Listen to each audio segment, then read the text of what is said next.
Stanley Paine, a propósito del terror rojo, escribe que no fue el producto ciego y espontáneo de la furia popular, sino que fue ejercido por pequeños grupos de los partidos revolucionarios que se constituyeron específicamente para esa tarea, con la aprobación en muchos casos y la iniciativa, en ocasiones, de los dirigentes de las organizaciones. Tampoco todas las escuadras de la muerte estaban constituidas por elementos de las organizaciones revolucionarias. En Madrid, por ejemplo, algunas fueron organizadas como unidades regulares de policía, dependientes del Ministerio de la Gobernación, dirigido por la izquierda republicana durante los meses de julio y agosto de 1936. Dicho ministerio apenas hizo nada de julio a septiembre de 1936 por detener el terror.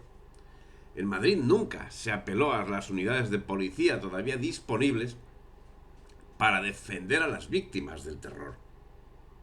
En Barcelona, Companys ni siquiera se atrevía a proteger a su propio ministro de Orden Público, Escofet, ex capitán del ejército, a quien la FAI obligó a huir a Francia por haberse manifestado públicamente contra el terror. El terror en España se parecía al de la guerra civil rusa, en cuanto en ambos casos el clero fue una de las víctimas principales de la violencia. La persecución de la Iglesia Católica fue la mayor jamás vista en Europa occidental, incluso en los momentos más duros de la Revolución Francesa.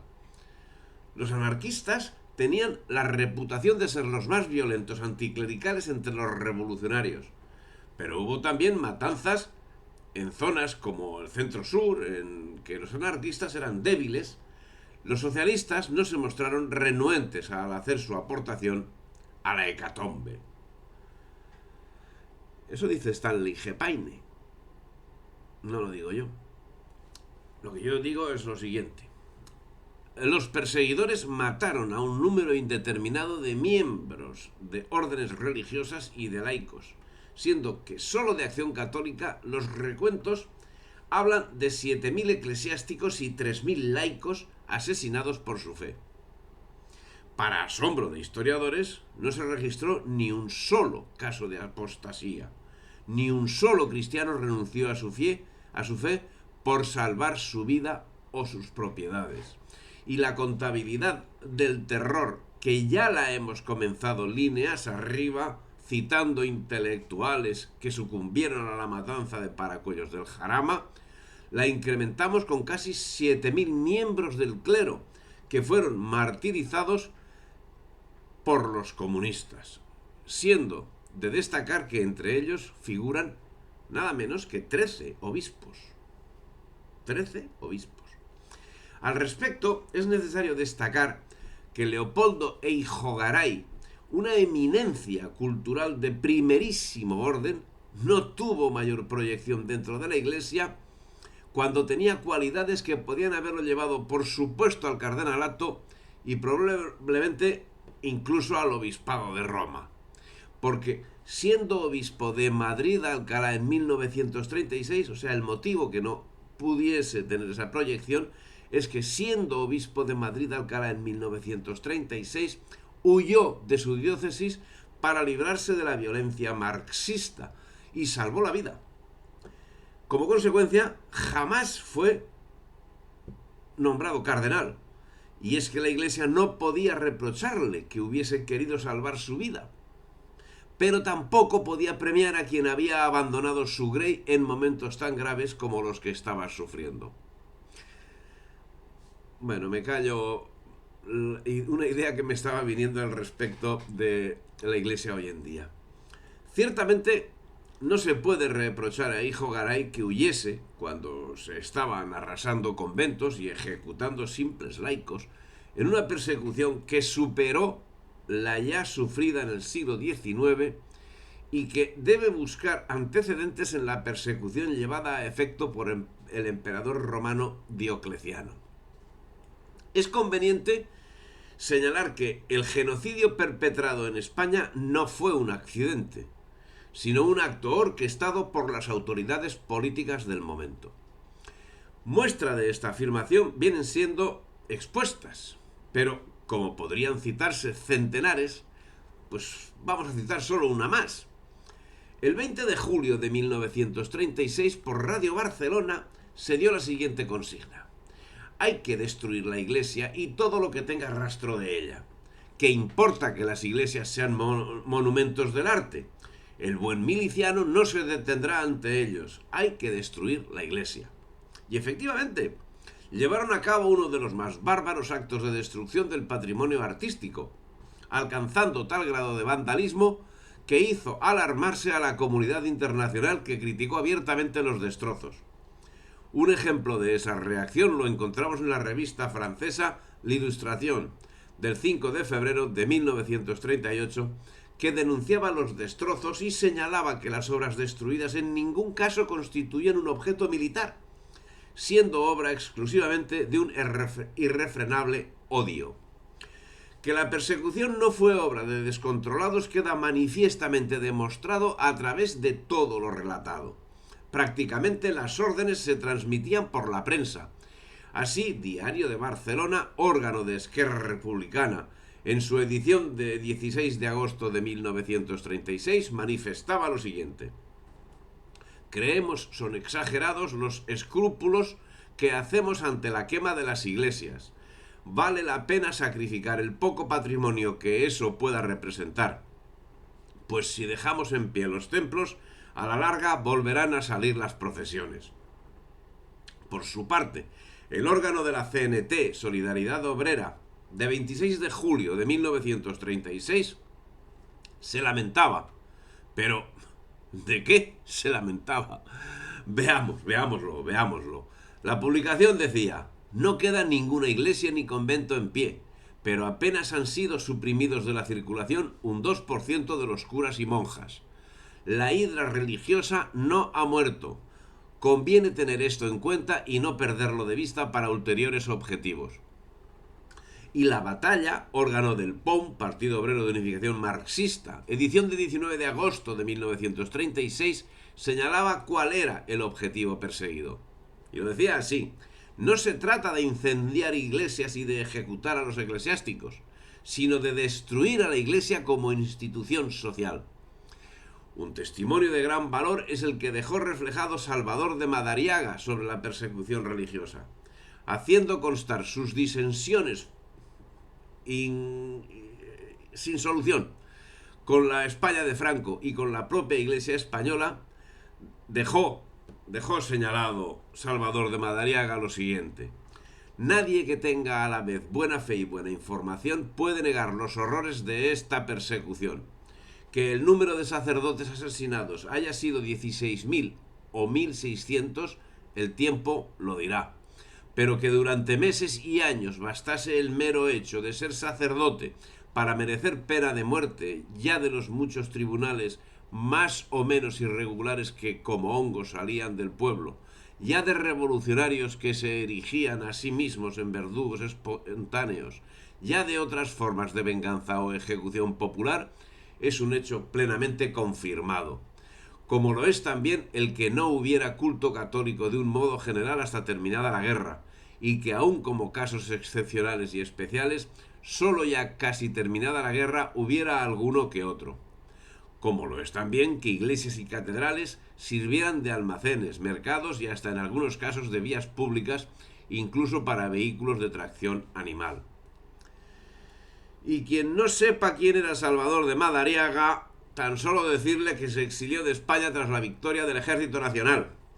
Y digo Ejército Nacional porque así era llamado por todos, por la República también, que en aquel momento se denominaba a sí misma como Ejército Rojo. Pero esa es una evidencia que solo la mala fe y el poder de los medios de comunicación puede negar. Tan es así que nuevamente nos remitiremos a alguien que no es justamente partidario de los vencedores de la guerra. La matanza de católicos de 1936 fue planificada. El filólogo catalán Jordi Albertí, que se define catalanista y creyente, publicó una crónica analítica de los primeros meses de la guerra civil en Cataluña, centrándose en la persecución contra los católicos. Se titula, y lo ha publicado la editorial Proa. Jordi Albertí, catalanista, autor de un trabajo sobre el inicio de la guerra civil, el silenci de les campanes, la persecució religiosa durant la guerra civil, señala que no eran incontrolados y no eran desorganizados. Se organizaron en unos 200 comités de milicias y patrullas de control en Cataluña. Establecieron centros de detención, buscaban personas concretas y tenían listas de nombres. Había que hacer la revolución empezando por la eliminación visible de la Iglesia. Durante medio año, las autoridades republicanas dejarán hacer a milicias y anarquistas. La sensación de impunidad al atentar contra los católicos se había incubado ya años antes con las quemas de conventos de muchas ciudades españolas del año 1931 y 1932. El desarrollo de la persecución no se limitó ni mucho menos a los inicios de la guerra, por unos llamada civil y por otros llamada de liberación. Veamos la evolución. Año 1931. El 14 de abril se había proclamado la República. En mayo, asaltos, saqueos y quemas de casi 100 iglesias y edificios religiosos en Madrid, Valencia, Alicante, Murcia, Sevilla y Cádiz. La Guardia Civil y los bomberos no intervienen. En medio de esa pasividad gubernamental dio inicio una feroz represión contra el Sindicato Libre, auspiciada por Esquerra Republicana de Cataluña de Lluís Companys, presidente de la Generalitat de Cataluña, que forzó la firma de un acuerdo entre la patronal de la CNT y la UGT, por la que se comprometían a no contratar a ningún trabajador afiliado a los sindicatos libres. El acuerdo fue conocido como Pacto del Hambre y afectó a unos 4.000 trabajadores que quedaron condenados a la mayor precariedad. Pero hubo algo más. Señalaremos un caso concreto al que recurrimos por su especial radicalidad. Ramón Sales fue capturado el 30 de octubre y descuartizado vivo en las Ramblas ante las oficinas de la Solidaridad Obrera. El año 1932 fueron expulsados los jesuitas. Fueron asaltados y quemados edificios eclesiales en Zaragoza, Córdoba, Cádiz, Sevilla, Granada, en Sevilla y en Granada en octubre. En la menor impunidad. El año 1934 tuvo lugar la Revolución de Asturias, que costó la vida a 33 curas y religiosos asesinados en Mieres, Turón y Oviedo. El año 1936, antes del 18 de julio, día de la rebelión militar, día del alzamiento, 17 curas y religiosos fueron asesinados. Del 18 de julio al 1 de agosto, 861 clérigos fueron asesinados. En agosto de 1936 se produjeron 2.077 asesinatos y 70 más al día siguiente, porque eran, digamos que 70 al día, incluidos en esos muertos 10 obispos. En la Checa del Ateneo Libertario sería asesinado Ramiro Ledesma Ramos, intelectual llamado a ser el sucesor intelectual de José Ortega y Gasset. Ramiro fue secuestrado en esa Checa para, según declaración de Antonio Tormo García, integrante de esa Checa, interrogarlo y descuartizarlo entre todos a navajazos para ver cuál era el mal germen que podía llevar ese hombre dentro para ser tan malo. Eso es lo que decía. Por su parte, Joan Peiró, ministro de Industria de la República en el gobierno de Largo Caballero, escribió en 1936 en su libro Perill a la retaguardia: todos los partidos, desde Estat Català al POUM, pasando por Esquerra Republicana y el Partido Socialista Obrero Catalán, han dado un contingente de ladrones y asesinos por lo menos igual al de la CNT y a la FAI. ¡Ojo, el señor Joan Peiró, ministro de Industria de la República, del gobierno de Largo Caballero. Pero no sería el último genocidio llevado a cabo por el comunismo en España en estas fechas. Faltaba lo peor, el robo de miles de niños que fueron enviados a Rusia. La Iglesia, como colectivo organizado, ha perdonado a los asesinos de esas fechas en varias ocasiones. En documentos colectivos de los obispos, ya en su carta de 1 de julio de 1937, en el documento Constructores de la Paz de 1986, En el documento La fidelidad de Dios dura siempre, de 1999, sin embargo, ninguna de las organizaciones entonces implicadas ha pedido perdón. Entidades que existían entonces y ahora, como el PSOE, el PC, el POUM, la CNT, la FAI, Estat Català, ¿pedirán perdón algún día? ¿Condenarán al menos a alguno de los actos de sus militantes y no de incontrolados contra 10.000 civiles cristianos desarmados y odiados por su fe? Dios dirá. Si te ha gustado el vídeo, dale me gusta, difunde y suscríbete al canal.